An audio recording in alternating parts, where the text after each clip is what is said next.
On November 24, 2023, Xinhua news agency learned from the propaganda department of Anzi County, Linfen City, Shanxi Province, that at around 22 hours on the same day, a construction accident occurred at the Shanxi Yongxin Tonghai Railway Logistics Limited Company, burying 7 people in concrete, resulting in 3 fatalities.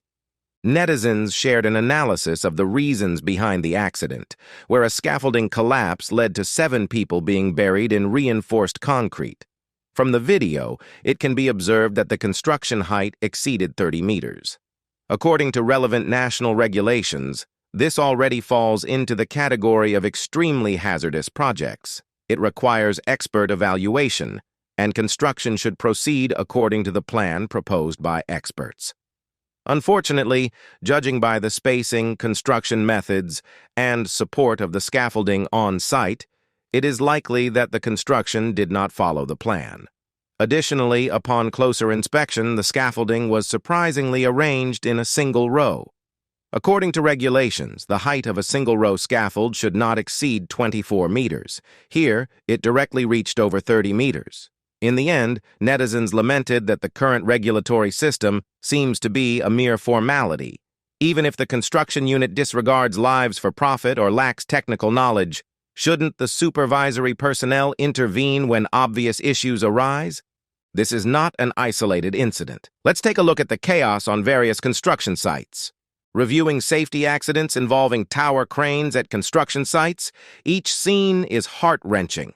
Safety should take precedence over everything else. In Shandong, 2 construction cranes collided on a 30-story building site, resulting in the death of 3 workers. Eyewitnesses reported the loss of crane heads. A construction elevator accident occurred in Hengshui, Hebei, where 11 workers died and 2 were critically injured. In Qinzhou, Guangxi, a crane overturned at a construction site, causing the death of 2 high school students and injuring 1. In Shantou, steel materials slipped during hoisting at a construction site, resulting in 1 death and 4 injuries. Substandard construction site, helmets. Chinese workers complained that the safety helmets on construction sites are like eggshells. Workers demonstrated the impact resistance by colliding their helmets with those of supervisors. The workers' helmets immediately broke, while the supervisors' helmets remained undamaged. Workers claim that the helmets of site supervisors are the most durable. Xi Jinping orders rigorous accountability for Ganeng power plant collapse, Fengcheng power plant. An analysis of the 11/24 major accident at Fengcheng power plant in Jiangxi reveals the direct cause of the incident. The construction unit, in the case of insufficient concrete strength for the 50th section of the number 7 cooling tower, illegally removed the formwork for the 50th section. This resulted in the loss of formwork support for the concrete of the 50th section, which was insufficient to withstand the upper load, leading to a collapse starting from the weakest point at the bottom. This caused continuous collapse and falling of the concrete and scaffolding system from the 50th section and above, with the falling debris impacting the pull ropes attached to the inner side of the tower, causing the overall collapse of the pull ropes. There are 3 main issues. 1, the construction progress accelerated, and the curing time for concrete was shortened, compressing the construction period from 212 days to 110 days. Simultaneously, the construction progress accelerated, leading to a reduction in the curing time for concrete before formwork removal. 2, the sudden drop in temperature resulted in slow concrete strength growth.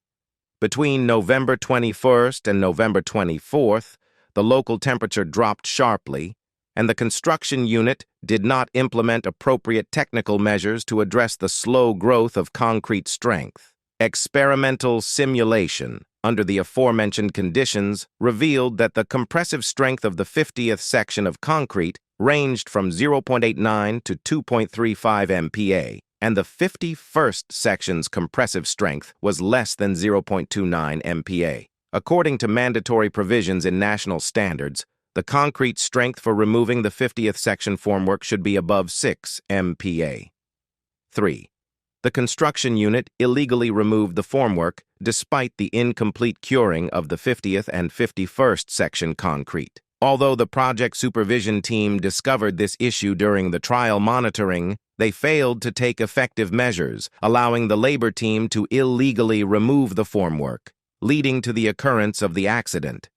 China News, citing informed sources, reported that the accident occurred during the final stage of construction. Workers from Hebei were dismantling the wooden scaffolding around the condensation tower when the not fully dried concrete began to disintegrate, leading to the eventual collapse.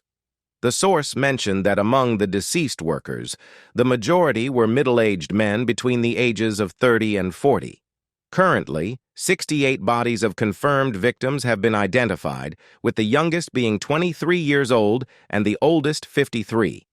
Chinese state media also reported that the expansion project of the Fengcheng power plant's third phase was undertaken by Jiangxi Ganeng Limited Company. According to the official website of Jiangxi Ganeng Limited Company, during the 100 Days of Coordinated Struggle mobilization meeting for the Fengcheng Power Plant Phase 3 project on September 13, 2016, the company emphasized the need to strengthen the work scheduling at the construction site and accelerate the construction progress. In recent years, numerous construction quality accidents have occurred due to high turnovers and rushing construction schedules. In a project in Gaotang County, Liaocheng, Shandong, during the pile driving process, a piling machine toppled over, hitting nearby workers' dormitory buildings and causing the collapse of the buildings. This incident resulted in 4 deaths and 4 injuries. In another instance, a 57-story high-rise building in Changsha County, Hunan, was constructed in just 12 days, sparking discussions both domestically and internationally. The swift progress raised concerns about construction quality, especially as the construction company, Yuanda China Holdings Limited, had previously faced scrutiny for the world's tallest building Sky City project. The practice of rushing construction schedules in large-scale Chinese projects has been perplexing. Commenting on a talk show on June 24, 2011, commentator Xu Zidong expressed confusion about the haste in completing construction projects.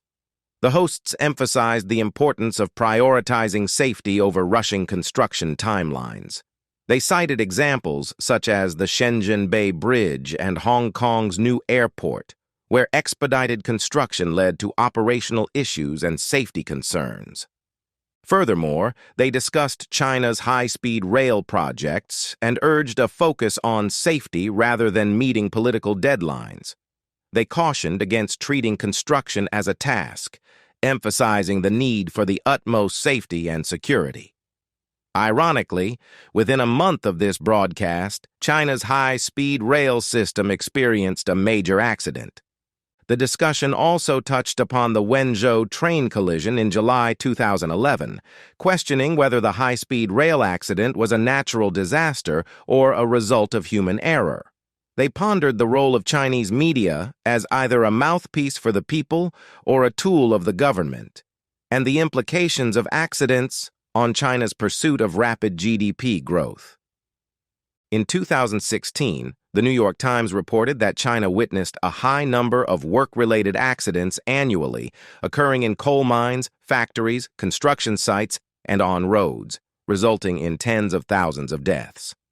Official statistics for the first half of 2016 showed that 14,136 people died in work-related accidents, a 5.3% decrease compared to the same period the previous year. Fast forward to 2022, and according to the Chinese government's statistics, a total of 20,963 people died in various production safety accidents throughout the year.